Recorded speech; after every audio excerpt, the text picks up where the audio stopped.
Once upon a time, at the heart of a quiet monastery, the time for the annual festival was getting close. Everyone in the monastery was busy with preparations, and the air felt full of devotion.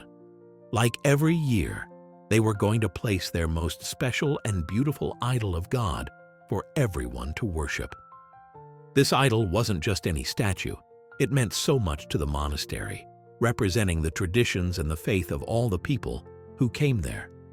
However, 2 days before the festival, a monk was checking the festive preparations around the monastery. He walked into the room where the great idol was kept, but he was shocked.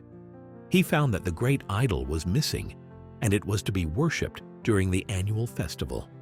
Right away, the monk ran to Abbot Michael and told him the shocking news that the idol was missing. Abbot Michael was shocked.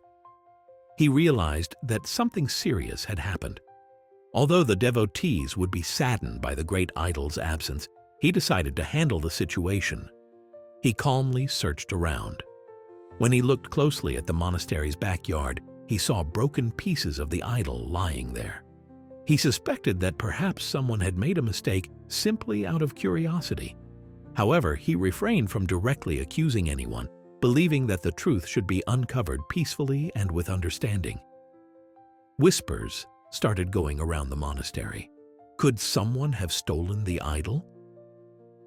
The next day, Abbot Michael called a servant. He asked him to bring a new idol of God from the idol repository. Abbot Michael called a young disciple named David. He had been very excited about the preparations for the great worship from the last few days. He calmly told David, "The festival is near, and we have a new idol for worship. David, I want you to serve this great idol. Worship it daily, keep it clean, and take care of it." David was surprised to hear Abbot Michael's words. He wondered, why had he called only me and asked me to take care of the idol? Did he know that the idol was broken by me? And was he silent, even knowing? But then David understood. Abbot Michael wasn't punishing him. Instead, he was giving him responsibility. This responsibility lay the acceptance and repentance of his mistake. He realized his mistake and regretted hiding the truth. So David stepped forward and said, "Please forgive me. But did you know that the idol was broken by me?" Abbot Michael looked at him. Compassion and understanding were visible in his eyes. He said, "I didn't need to know anything, son. I saw you carrying the broken pieces out of the monastery." David exclaimed in shock, "You saw me and you didn't say anything?" Abbot Michael calmly replied, "I didn't need to tell you. I needed you to understand on your own, and I believe you have understood." David started to cry and said, "Yes, I understand. I made a big mistake. I wanted to clean the idol, but it slipped from my hands and broke. I was scared and hid the truth." Abbot Michael blessed him and said, "Mistakes happen. It's part of being human.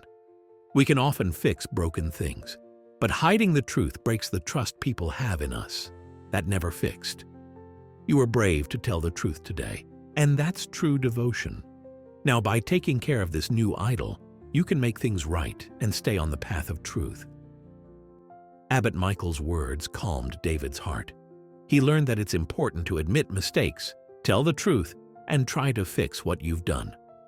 He understood that speaking the truth can be hard, but it always brings peace in the end. The story shows us how valuable truth is. Abbot Michael teaches us about leadership, kindness, and wisdom. He shows David the real meaning of truth, not with punishment, but with understanding and thoughtful actions. It reminds us that everyone makes mistakes, but what truly matters is accepting them, being honest, and learning from them. Truth and honesty help us rebuild trust and find inner peace. And sometimes, quiet understanding can teach us more than many words.